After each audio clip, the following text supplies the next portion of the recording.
Uwiteka himbazwe bwoko bw'Imana, ndabasuhuje aho muri hose, izina ry'Imana rihabwe icyubahiro. Ni umunezero kuba tubasha kubona amagambo meza, kuba ubasha kumva amagambo meza, kuba ubasha gufungura maze ukabasha kubona aho babwiriza ibyiringiro, izina ry'Imana rihabwe icyubahiro. Ni umunezero mwiza cyane kandi ni amahirwe atabasha kubonwa n'umuntu uwo ari we wese. Nuko rero ubwo yabonye igatabyaza umusaruro, sobanukirwa n'ubushake bw'Imana, Uwiteka atuyobore mu izina rya Yesu. Tugeze kuwa kane w'isabato, tariki 22 Ukwakira 2025. Uwiteka Imana azabarwanira. Uwiteka atuyobore mu izina rya Yesu. Mweke dusenga.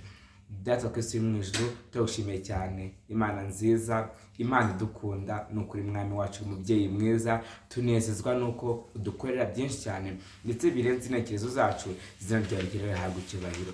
Ibyigisho byo kwizera bakora mu gitabo cya Yosuwa ni byinshi cyane, uko waramubashishije kandi natwe utwizeza yuko uzatuneshereza, izina ryawe rihabwe icyubahiro. Reka buri mwana wawe wese uteze amatwi kandi witeguye kubona ibyo wabashije kunyuzamo Yosuwa, natwe mwami wacu ugiye gusobanukirwa, ugiye kumenya yuko uri Imana idukunda kandi twifuriza ibyiza byose muri buno buzima. Buri tuyobore kandi Mwuka Wera dusobanurire byose twizeye mu izina rya Yesu. Uwiteka Imana azabarwanira. Ku munsi w'ejo twigiye hamwe tubwira ngo Uwiteka ni umuneshi. Gusa reka mbanze twibutse yuko turi gusoma muri Yosuwa igice cya 10 umurongo wa 14, aho tubashe kubona icyo kuruko cyacu cya kino cyumweru cyose. Yosuwa cya 10 umurongo wa 14 handitswe ngo kandi nta munsi wahwanye n'uwo muyawubanjirije cyangwa muyawukurikiye ubwo Uwiteka yumvaga umuntu, kuko Uwiteka yararwaniye Abisirayeli, izina ry'Imana rihabwe icyubahiro. Uwiteka azabarwanira. Twongere dusome muri Kuva cya 14 umurongo wa 14. Kuva igice cya 14 umurongo wa 14. Ni umurongo mwiza cyane kandi ugomba gutuma tugira ibyiringiro. Kuva 14 umurongo wa 14 handitswe ngo Uwiteka arobarwanire namwe icekere, izina ry'Imana rihabwe icyubahiro. Uwiteka azabarwanira. Yesu mino mu byahishuwe hamwe n'ahandi hose tuni ko hari kizagera maze ubwoko bw'Imana bugahura n'ibyago. Agusoma yuko Uwiteka azaturwanira, uwabashishije Yosuwa gutsinda, uwabashije Mose gutsinda, natwe azatuneshereza tuyibyo byiringiro. Kandi Uwiteka akomeza bari natwe.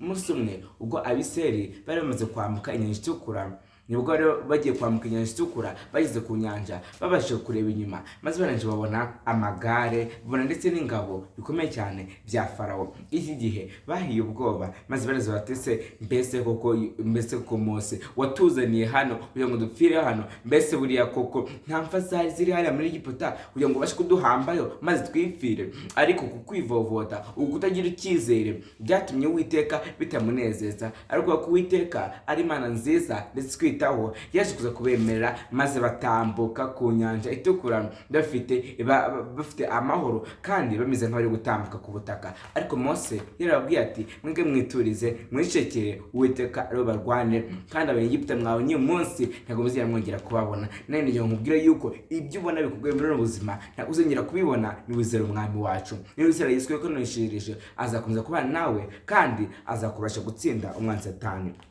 Turasoma ahangaha muri hano Uwiteka Imana azabarwanira. Itangaza cy'Imana cyo gutabara Abisirayeli aho bari bageze ahakomeye, bari bafite ingabo zitatojwe iby'urugamba, cyahindutse icyitegererezo. Urugero rwo kuva muri Egiputa rwabaye urugero rugaragaza uburyo Imana itabara Abisirayeli. Aha ntabwo hagaragara urugamba Uwiteka arwanye gusa, ahubwo hanagaragara ko Isirayeli yasabwe kutarwana. Ngo twese mu Kuva cya 14 mu 14, Imana ni umuneshi, niyo yatangije igikorwa, niyo yateguye uburyo urugamba ruzagenda, itegura n'ibizakoreshwa muri rwo maze iraniyobora. Iyo Yahwe atazi kurwanira Abisirayeli ntabwo bari kugera ku ntsinzi, izina ry'Imana rihimbazwe. Iyo Uwiteka ataza kukunyuza muri bya bindi byose ntabwo bashe kuba warageze ahangaha. Iyo Uwiteka atabasha gutuma usobanukirwa n'uburyo ari kumwe nawe ibibazo byawe ntabwo ubasha kuba warageze ahangaha. Gusa tugire kwizera kandi tumenye yuko Uwiteka ntabwo yifuzaga yuko Abisirayeli bagenda maze ngo barwane muri Kanani. Oya, Uwiteka yari afite umugambi mwiza uko Abisirayeli bazagenda maze bagatura mu gihugu cy'i Kanani, igihugu gitemba amata n'ubuki. Yishimiye kubana nabo, yari abateguriye igihugu cyiza, ariko kwa kutizera kwabo bararwanye. ariko Uwiteka ntabwo yigeze batererana. Nk'uko natwe tugiye kure ariko Uwiteka ntadutererane. Reka Uwiteka tumenye yuko azaturwanirira kandi yuko azatuneshereza. Nuko rero iyo Abisirayeli bataza kwivotera Uwiteka, ntabwo Uwiteka aba yaremeye ko abanzi babo babarwanya. Oya, ahubwo bari kuba baragiye maze bagatsinda ndetse bakanesha nk'uko yari yarabisezeranye. Ni muri ubu buryo kwivotera Imana bishobora kugira ingaruka biteza imibereho yacu uyu munsi. Abantu benshi cyane bafite ibibazo ko batagira kwizera. Abenshi bahorana umunya, bahora bazinze umunya, bahora bahorana umunabi ko batagira kwizera yuko Imana ishobora byose. Reka twebwe twamenye Uwiteka, twaje kumenya yuko nk'uko yatabaye Yosuwa, nk'uko yatabaye Mose, nk'uko yatabaye Abisirayeli, ntabwo azadutabara maze akadukura muri ino si. Tugire ibyo byiringiro, dushikame ku Mana kandi azadushoboza. Nibyo mbasabira, nanjye ngisabira mu izina rya Yesu.